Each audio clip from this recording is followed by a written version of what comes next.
Comments కూడా చేస్తారు, yeah విమర్శలు కూడా చేస్తున్నారు. మేధావుల అభిప్రాయం చెప్పొచ్చు, మంచి చెడు చెప్పొచ్చు, మీ అభిప్రాయం చెప్పొచ్చు. కానీ విమర్శ చేయటం అది విమర్శ వ్యక్తిగత స్థాయిలో నేను ప్రొడక్ట్ చేస్తాను.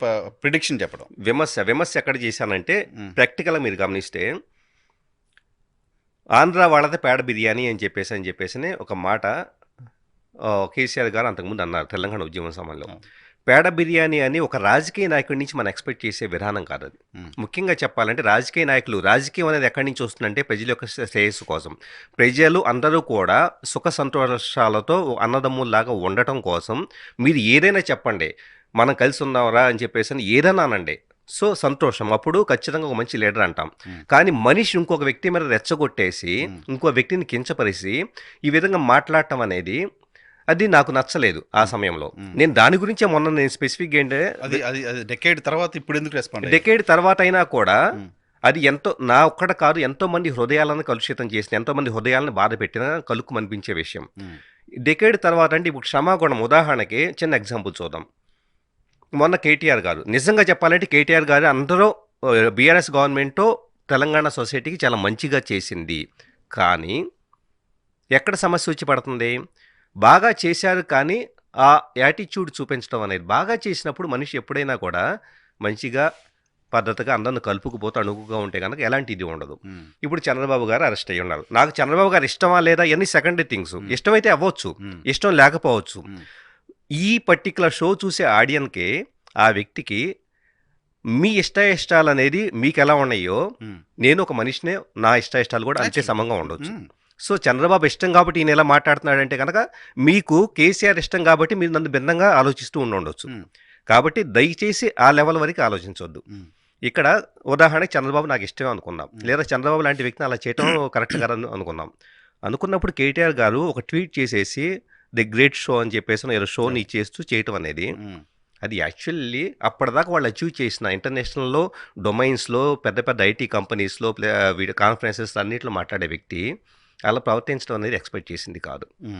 సో ఇవన్నీ చూసిన తర్వాత ఒక రాజకీయ నాయకుడు ఇలా ఉండకూడదని చెప్పేసి అని మీరు నేను విమర్శ చేయకపోతే కనుక వాళ్ళకి ఎలా తెలుస్తుంది మనం ఏది చేసినా నడిచిపోతూ ఉంది. విమర్శించొద్దు అనడం నా ఉద్దేశం కూడా కాదు, చేయొద్దు అంటే నా ఉద్దేశం కూడా కాదు. సో విమర్శ చేయాల్సిందే, విమర్శ లేకపోతే సొసైటీ సస్టైన్ అవ్వదు. ఎగ్జాక్ట్లీ. సో ఆటో ట్యూన్ అవ్వాలంటే, ఏ వ్యవస్థ అయినా కూడా, ఏ ప్రవర్తన అయినా కూడా ఆటో ట్యూన్ అవ్వాలంటే ఆటోమేటిక్గా అది ఎక్కడో నుంచి ఏదో హింట్ వస్తూ ఉంటుంది. మీరు నేను విమర్శ చేయడం దగ్గర నుంచి, కోట్లాది మంది వచ్చేటప్పుడు నెగిటివ్ రెస్పాండ్ అవ్వడం దగ్గర నుంచి, ఎలక్షన్స్ రిజల్ట్స్ దగ్గర నుంచి ఇలా ఏదో ఒక క్యూ పాయింట్స్ ఉంటాయి. ఇవేం చేస్తాయి అంటే మీరు వెళ్తున్న పద్ధతి కరెక్ట్ కాదు, ఇలా కరెక్ట్ చేసుకోండి అని చెప్పేసి అనే విషయాన్ని చెప్పడానికి, అది ఎదుటి వ్యక్తిని సరి చేయడానికి. నిజంగా చెప్పాలంటే ఈరోజు బీఆర్ఎస్ ఏమీ చేయలేదని చెప్పేసి ఎవరు అనరు. బీఆర్ఎస్ అన్నీ బాగా చేసిందని అంటూ ఉన్నారు, అట్ ద సేమ్ టైం విమర్శిస్తున్నారు. ఆ రెండో దాన్ని ఇప్పుడు నల్లమోసరి గారు, నరసింహరావు గారు మీలో లోపాలు ఉండొచ్చు, నాలో లోపాలు ఉండొచ్చు. మీరు వచ్చి నాకు మీరు ఇలా చేశారు సార్, ఇది సరి చేసుకోండి అంటే నేను సరి చేసుకోవాలి, లేకపోతే ఏంటంటే నన్ను పరిపూర్ణుడిగా నేను మారలేను. ఆ ఒక్క హింట్గా మాత్రమే విమర్శలు తీసుకోవాలి తప్పించి, విమర్శలు కావాలని చెప్పేసి అని ఇప్పుడు ఎవరికి శత్రువులు కాదు. సో విమర్శలు చేయడం వలన మన పనులు పక్కన పడిపోతాయి తప్పించి ఎలాంటి. చంద్రబాబు నాయుడు గారి అరెస్ట్ సందర్భంగా కేటీఆర్ గారు చేసిన ట్వీటు నిజంగానే సోషల్ మీడియాలో దానిపైన చాలా పెద్ద ఎత్తున నెగిటివ్ ఇది వచ్చింది. ఈవెన్ బీఆర్ఎస్ పార్టీ ఓడిపోయిన సందర్భంగా కూడా ఆ ట్వీట్ని మళ్ళీ చాలామంది సోషల్ మీడియాలో పోస్ట్ చేశారు. కేసీఆర్ గారు కింద పడిపోయిన సందర్భంలో మీరు దయచేసి తాగకండి అని ఒక లైన్ పెట్టారు. What does it mean? నేను వాస్తవంగా చెప్పాలంటే ఆ రోజు కేటీఆర్ గారు చేసిన దానికి ఈరోజు నల్లమోసరి ఎదురు గారు చేసిన దానికి ఏమైనా తేడా ఉందా? ఇప్పుడు నేను వచ్చేటప్పటికే రాజకీయ పరంగా లేను, ఒకటే రాజకీయ పరంగా లేదు 100%. రెండో థింగ్ ఏంటంటే నేను ఆధార రహితంగా, అంటే ఆ రోజు ఆ సందర్భంలో ఆయన డ్రింక్ చేసి ఉండకపోవచ్చు, కానీ ప్రాక్టికల్గా చెబుతున్నాను, చాలా ప్రాక్టికల్గా నేను మాట్లాడతాను. ఆ రోజు ఆయన డ్రింక్ చేసి పడి ఉండకపోవచ్చు, కానీ గతంలో కొన్ని వీడియో క్లిప్స్లో చూసినప్పుడు ఆయన డ్రింక్ చేసిన కాంటెక్స్ట్ అనేది లేదా తూలుతూ ఉండటం కానీ నేను కొన్ని చూస్తున్నాను. ఒక నార్మల్ వ్యక్తిగా నేను మాట్లాడుతున్నాను. అంటే ఆయనే చెప్పేవాళ్ళు తాగుతానన్న విషయం, ఆయన డ్రింక్ చేస్తూ ఉండేవాళ్ళు కదా. సో డ్రింక్ చేస్తూ ఉండేవాళ్ళు. నేను అక్కడ అందుకనే దయచేసి తాకండి అనేది ఒకటే, తీసుకునే వ్యక్తిని బట్టి ఎలా అయినా తీసుకోవచ్చు. ఆయన ఒకవేళ డ్రింక్ చేసేసి ఆ విధంగా చేసుంటే కనుక ఖచ్చితంగా ఆయన కరెక్ట్ చేసుకుంటారు, ఎవరు చెప్పినా కూడా.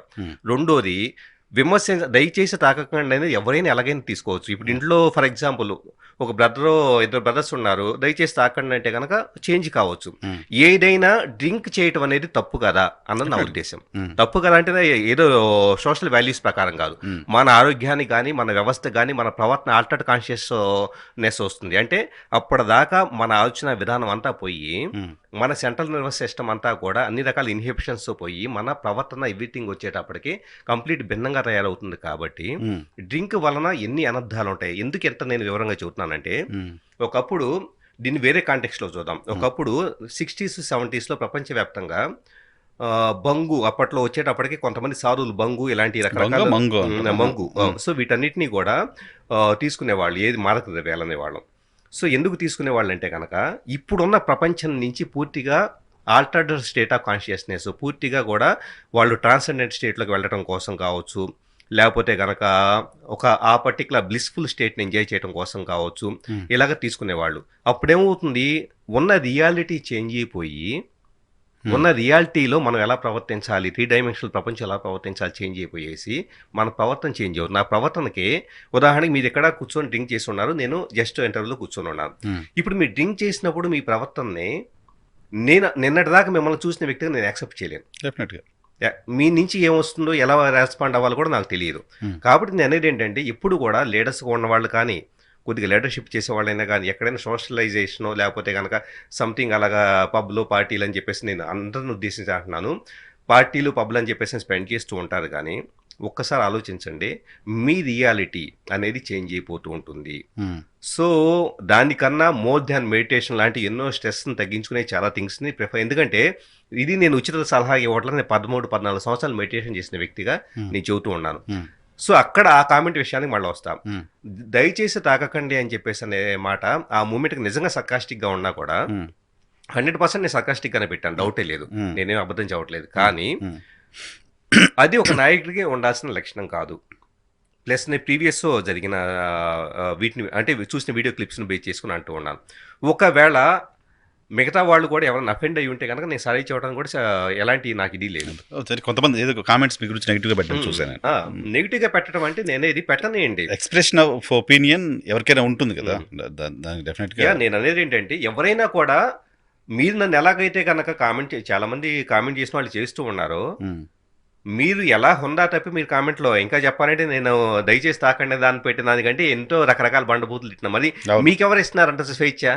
ఇప్పుడు మీరు ఎవరైనా ప్రవర్తించేది ఇద్దరికి ఉండాలిగా, అందరికీ ఉండాలిగా. ఇప్పుడు ఒకవేళ నా గురించి ఏదైనా అన్నా కూడా ఒక పద్ధతిగా హుందాగానంటే నేను అన్నంత సింపుల్ గా 2-3 పనులు లేదు. అసలు ఇంకా సోషల్ మీడియాలో మనం ఏం మాట్లాడినా కింద ఎవడికి అంటే ఎవడి కూడా ముసుగేసుకుని ఉంటారు కదా, మనం ఏం తిట్టినా ఏమన్నా పర్వాలేదని. కానీ మీకు మాకు మనం విజిబుల్గా తెలుస్తుంటాం కదా, పలానా నరసింహారావు మాట్లాడాడు, పలానా శ్రీధర్ గారు మాట్లాడారు. కింద కామెంట్స్ పెట్టేవాడికి ఎవరికి కేర్ ఆఫ్లో ఉండవు. ఇక్కడ క్వశ్చన్ అడుగుతాను సార్. నేను గత 12 సంవత్సరాలుగా యూత్ని నేను always I feel like mini Swami Vivekananda. ఎందుకు చెబుతున్నానంటే, రోజుకి కనీసం 14-15 గంటలు నేను కొత్త సబ్జెక్టులు నేర్చుకుంటాను, అలాగే ప్రాక్టీసెస్ చేస్తూ ఉంటాను, లేదా సొసైటీకి అదే నాలెడ్జ్ని షేర్ చేస్తూ ఉంటాను. నా ఫేస్బుక్ చూస్తే అన్ని మోటివేషనల్ పోస్ట్లే ఉంటాయి. సొసైటీలో జరిగే థింగ్స్ని, మన ప్రవర్తన ఎలా ఉండాలి, పేరెంటింగ్ ఎలా ఉండాలి, మన సైకాలజీ ఎలా ఉండాలి, ఎవ్రీథింగ్ నేను పోస్ట్ చేస్తూ almost educating society without expecting single ఎన్పి. ఒక్క పైసా నేను ఫేస్బుక్లో రోజు పోస్టులు చేశా. అంతంత లెంతీ ఆర్టికల్స్ రాయడం వల్ల నాకు పైసా రాదు. మరి ఈ 12-13 సంవత్సరాలుగా నేను చేసిన కంట్రిబ్యూషన్ని గుర్తించే వాళ్ళు మరి ఈ రోజు కామెంట్ చేసే వాళ్ళు ఒక్కళ్ళు ఎందుకు లేరు? వాళ్ళు కూడా ఉంటారు డెఫినెట్గా. ఆ పోస్టులకి రెస్పాండ్ అయ్యి పాజిటివ్గా మాట్లాడిన వాళ్ళు మీకు ఇంత సర్కిల్, మీకు ఇంత ఎక్స్పోజరు బికాస్ ఆఫ్ దట్ ఉంటుంది కదా. నేను అనేది ఏంటంటే, ఎవరికి నచ్చింది వాళ్ళు తీసుకుంటున్నారు. ఇప్పుడు మీకు నచ్చింది ఏంటంటే విమర్శలు ఒకళ్ళొకళ్ళు తిట్టుకోవటం. కాబట్టి సో మీరు అనుకుంటే మీ దగ్గర నుంచి మీరు రెగ్యులర్గా మోటివేషను, ఈ నాలెడ్జ్ షేరింగ్ ఉంటుంది. సడన్గా పొలిటికల్ కామెంట్స్ వచ్చేసరికి జనాలు తీసుకోవడానికి కొంచెం కొత్తగా ఉందన్నమాట. కొన్ని తీసుకోవాలి సార్. ఎందుకంటే ఎప్పుడు కూడా ఇలాగే ఉండాలి, నేను అదే ఎవరు గిరిగీసి ఇలాగే ఉండాలని చెప్పడానికి ఎవరు లేదు. ఎగ్జాక్ట్లీ. సో అక్కడ ఇంకో కామెంట్ కూడా చేశారు. మీరు చంద్రబాబు నాయుడు గారిని, కేసీఆర్ గారిని కంపేర్ చేస్తూ చేశారు. జైల్లో పెట్టినా, అరెస్ట్ చేసిన స్థితప్రజ్ఞత కొంతమందికే ఉంటుంది అని. సో నాకు అర్థమైంది అది. సో ఆయన జైల్లో పెట్టినా, అరెస్ట్ చేసిన, కేసులు పెట్టినా స్థితప్రజ్ఞతతో అలా ఉన్నారు. కేసీఆర్ గారు మాత్రం ఓడిపోయిన నెక్స్ట్ డేనే కాల్జారి పడిపోయారు అనేది కంటెస్ట్ అనిపించింది. అది వాస్తవంగా చెప్పాలంటే, ఇండైరెక్ట్ గా చెప్పాలంటే అది కాంటెక్స్ట్, డౌటే లేదు. కానీ నేను ఒకటి అక్కడ రాయన పేరు ఏంటంటే జగన్. జగన్ చంద్రబాబు నాయుడు గురించి ఆయన సంథింగ్ ఎలాగ యోగా మెడిటేషన్ ఇవన్నీ ఫాలో అవుతారో నాకు నాలెడ్జ్ ఉంది, అండర్స్టాండింగ్ ఉంది. ఆయన మెడిటేటివ్ స్టేట్లో ఉన్నారు కాబట్టి మోర్ దాన్ 40-50 డేస్ ఉన్నా కూడా 52 డేస్ ఉన్నా కూడా డెఫినెట్గా ఆయన స్టెబిలిటీ అనేది ఇది కాలేదు. డెఫినెట్గా ఆ ఏజ్లో ఆయన అంత స్ట్రాంగ్గా చాలా మంది భయపడిపోయారు, పార్టీకి సంబంధించిన వాళ్ళు కూడా. అదే విల్ పవర్ పోతుందేమో మనిషి. ఎగ్జాక్ట్లీ అదే సందర్భంలో నరసింహరావు గారు ఒకళ్ళు వచ్చేటప్పటికి దాని కింద ఒక పోస్ట్ తీసుకొచ్చి చంద్రబాబు నాయుడు గారు ఏడుస్తున్న ఫోటో తీసుకొచ్చి పెట్టారు. ఎక్కడ వాళ్ళ మిసెస్ గురించి కావచ్చు ఇలా కామెంట్ చేసినాయి. కుటుంబానికి సంబంధించిన విలువలు వచ్చినప్పుడు ఏ వ్యక్తి అయినా కూడా వ్యక్తిగా వచ్చి ఏదైనా ఎదుర్కోవచ్చు, కానీ కుటుంబాన్ని భుజాన్ని లక్కడానికి ప్రయత్నించినప్పుడు ఏ వ్యక్తి అయినా కూడా బాధపడతారు. ఎమోషన్ కదా, ఎమోషన్ అది. ఎందుకంటే ఇప్పుడు మీరు నా కుటుంబం అనుకుంటే మిమ్మల్ని రక్షించాల్సిన బాధ్యత నాది, మిమ్మల్ని సమాజం నుంచి అన్నిటి నుంచి రక్షించాల్సిన బాధ్యత నాది ఒక పెద్ద మనిషిగా. అప్పుడు ఏడుస్తూ ఉంటారు, ఏడవచ్చు, ఎలా అయినా రెస్పాండ్ కావచ్చు. సో రకరకాల సందర్భాలు crime is not a crime, right? It's emotion. It's an emotion. So ఏ మనిషి ఎప్పుడు ఎలా స్పందిస్తాడు అన్న దాన్ని మనం స్పెసిఫిక్గా చెప్పాలంటే కనుక జడ్జి చేయటం అనేది వాస్తవంగా తప్పు. కానీ అక్కడ నేను జడ్జిమెంటల్ మోడ్లోకి వెళ్ళలేదు. ఎప్పుడు కూడా జగన్ను ఆల్మోస్ట్ తను జైల్లో ఉన్నప్పుడు కూడా తను సంథింగ్ ప్రేయర్ చేస్తా అంటే మెడిటేషన్ చేస్తారంట. సో తనకున్న దీని మీద ఈ విధంగా చేసిన ఆ పదం జగన్ పేరు అక్కడ మెన్షన్ చేయడం నేను మిస్ అయ్యి ఉన్నాను. జగన్ కానీ చంద్రబాబు నాయుడు కానీ ఇంకో లీడర్ అయినా కూడా బ్యాలెన్స్డ్గా ఉంటే, ఎందుకంటే ఏ లీడర్ అయినా నరసింహరావు గారు ఏ లీడర్ అయినా మిమ్మల్ని ఎందుకు లీడర్గా అట్టి పెట్టుకోవాలి? అసలు మీకేముందని చెప్పేసి ఎడిషనల్ క్వాలిటీ ఏముందని చెప్పేసి అని మీరు కష్ట సమయాల్లో స్టెబిలిటీగా ఉంటారా? అలాగే అందరినీ కలిసి ఏకతాటి మీద నిలబెడతారా?